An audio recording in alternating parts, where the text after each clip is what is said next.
रीवा जिले के सितलाहा गांव में दबंग ने शासकीय भूमि पर किया है अवैध कब्जा, जहां पर तहसीलदार के द्वारा अतिक्रमण हटाए जाने के बाद उसी रात में आदेश की अवहेलना कर पुनः उसी भूमि पर किया गया है अतिक्रमण। रहवासियों के आवागमन का मार्ग हुआ अवरुद्ध। राम खेलावन चर्मकार द्वारा हरिजन एक्ट लगाने की दी जाती है धमकी। स्थानीय रहवासी धर्मेंद्र मिश्रा ने उक्त मामले को लेकर दर्ज कराई शिकायत, जहां पर तहसीलदार महोदय के समक्ष मामला लंबित है और न्याय की आस में टकटकी लगाए बैठे हैं पीड़ित। जब तहसील अंतर्गत ग्राम पंचायत सितलाहा में आए हुए हैं, शासकीय अराजी में किसी दबंग द्वारा जबरदस्ती अतिक्रमण कर लिया गया है। पूरी रास्ता अवरुद्ध की गई है, आने जाने वालों को बड़ी दिक्कत का सामना करना पड़ रहा है। तो आगे की बात क्या है, हम भाई साहब से थोड़ी जानकारी लेना चाहेंगे। भाई साहब, अपना नाम बताएं आप। मेरा नाम अनुभव मिश्रा है सर। पिताजी का नाम श्री धर्मेंद्र कुमार मिश्रा है। क्या समस्या है बताइए। सर, हमारी समस्या ये है कि हमारी अराजी नंबर 145 है जो कि हमारे पट्टे की अराजी है। जी जी जी। उसके सामने अराजी नंबर 189 है जो शासकीय भूमि खलिहान है जी। वहाँ से हम लोग रास्ता था हमारे खेत के आवागमन का जी जी। लेकिन कुछ साल पहले राम खेलावन चर्मकार द्वारा इस रास्ते को अवरुद्ध कर दिया गया और इस पे बाड़ी लगा दी गई। अच्छा अच्छा। जिसके खिलाफ हमने जवा न्यायालय में वाद प्रस्तुत किया। हाँ। तो फैसला हमारे पक्ष में आया जी। और बाड़ी हटाने और रास्ता खोलने का आदेश पारित हुआ जी जी। जिसके अनुपालन में माननीय तहसीलदार और थाना प्रभारी जवा इसी 15 जुलाई को, अच्छा ये जो 5 दिन पहले बात। जी हाँ, 5 दिन पहले वाला 15 जुलाई को जी जी मौका स्थल पहुंच के बाड़ी को खुलवाया गया तो हमारी रास्ता खुल गई। और यानी आप ये कहना चाह रहे हैं कि तहसीलदार और थाना प्रभारी दोनों लोग आए थे। जी हाँ। शायद थाना प्रभारी साथ में कुछ और पुलिसकर्मी जी बिल्कुल। तो उन्होंने अतिक्रमण को हटवाया। जी हाँ। फिर क्या हुआ? जब वो सब लोग अतिक्रमण हटवा के जी वापस चले गए, हम लोग भी वापस घर चले आए। उसके बाद रात्रि के समय राम खिलावन चर्मकार द्वारा पुनः से एंगल और जाली उखाड़ के और रास्ता पुनः अवरुद्ध कर दी गई। जी जी। हम लोगों को जैसे ही सुबह पता चला, हमने देखा कि जाली जो तहसीलदार द्वारा लगवाई गई थी, माननीय तहसीलदार द्वारा, कि ये दोबारा अवरुद्ध न करे। तब आप क्या किए वहाँ? तो हमने माननीय तहसीलदार को तुरंत सूचना दी।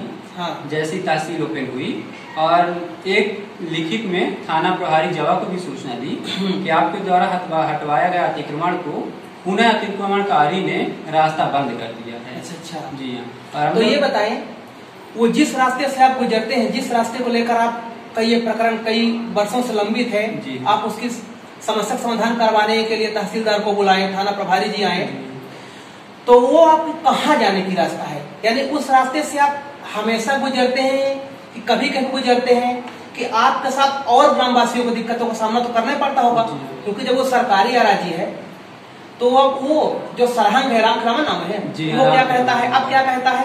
अभी क्या राम खिलावन चर्मकार ये बोलता है कि अगर आप लोग हमारे खिलाफ कोई न्यायालय में गए हो तो हम आप लोगों को SC/ST एक्ट के तहत केस दर्ज करवाएंगे और परेशान करेंगे। यानी आपको हरिजन एक्ट लगवाने की धमकी भी देता है कि अगर आप मेरे खिलाफ कुछ करेंगे तो। जी हाँ। ठीक है, तो मान लीजिए आप तहसीलदार को फिर से दे दिए।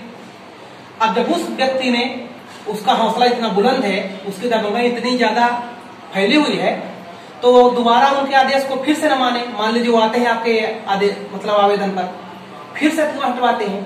अगर इस बार भी उसकी हरकत ऐसी आपके सामने आती है, तब आप क्या करेंगे? कहाँ जाना चाहेंगे? कि आप यहीं रहेंगे कि आप इसी संतुष्ट हो जाएंगे कि चाहे वो हटाए ना हटाए? तो आप हटवाने का प्रयास करेंगे अभी? जी बिल्कुल, हम हटाने का प्रयास करेंगे, क्योंकि हमारे खेत में और कहीं से आने जाने का रास्ता ही नहीं है। जी जी। तो हम निश्चित ही अपील करेंगे, अगर माननीय तहसीलदार के यहाँ से नहीं हो पाता तो माननीय कलेक्टर के साहब के यहाँ हम परिवार दायर करेंगे। अच्छा। और भूख हड़ताल आमरण अनशन भी करेंगे कि अगर इस तरह सरकार के नियम का पालन भी नहीं हो पाएगा तो हम लोग जाएंगे कहाँ?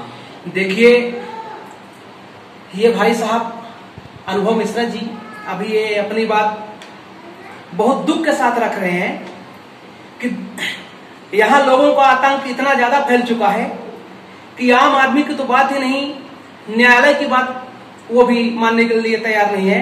अभी इनके अनुसार तहसीलदार साहब मौके पर आए, थाना प्रभारी सहित कई पुलिसकर्मी आए, वो अपने हाथ से उसको हटवा कर नई जाली और खंभे लगवाएं, और जैसे ही रात हुई उस व्यक्ति ने या कि किसी ने उसको उखाड़कर फिर से फेंक दिया। बताइए, अगर ऐसी ही स्थिति ग्राम में ऐसे दबंगों की रहेगी तो आम जनता क्या होगा। और ये इतने मानसिक रूप से प्रताड़ित हैं, इतने ये दुखी हैं कि अपनी बात अब कलेक्टर साहब के सामने रखने का प्रयास कर रहे हैं, और ये भी कहते हैं कि अगर माननीय कलेक्टर साहब के द्वारा तत्काल निराकरण नहीं किया जाएगा तो हम लोग वहां पर आमरण अनशन प्लस भूख हड़ताल करेंगे, है ना। ठीक है सर, बहुत बहुत धन्यवाद, आपने मुझे अमूल्य समय प्रदान किया। मेरे चैनल के माध्यम से आपकी बात कलेक्टर साहब तक तुरंत पहुंच जाएगी, मुख्यमंत्री तक पहुंच जाएगी, और माननीय प्रधानमंत्री के ट्विटर में भी पहुंच जाएगी, है ना जी। हम जहां भी जैसी समस्या होगी, अगर सामने वाला व्यक्ति इतना सराहन है, अपने को सब कुछ मानता है, तो आपके साथ कहीं ना कहीं से मीडिया के माध्यम से या कि मेरे चैनल के माध्यम से मिलेगा, यदि सामने वाला व्यक्ति गलत किया होगा तब। ठीक है ना, बहुत बहुत धन्यवाद। ज्ञानंद चैनल से सुशील पाठक। ज्ञानंद न्यूज के लिए रीवा से सुशील पाठक की रिपोर्ट।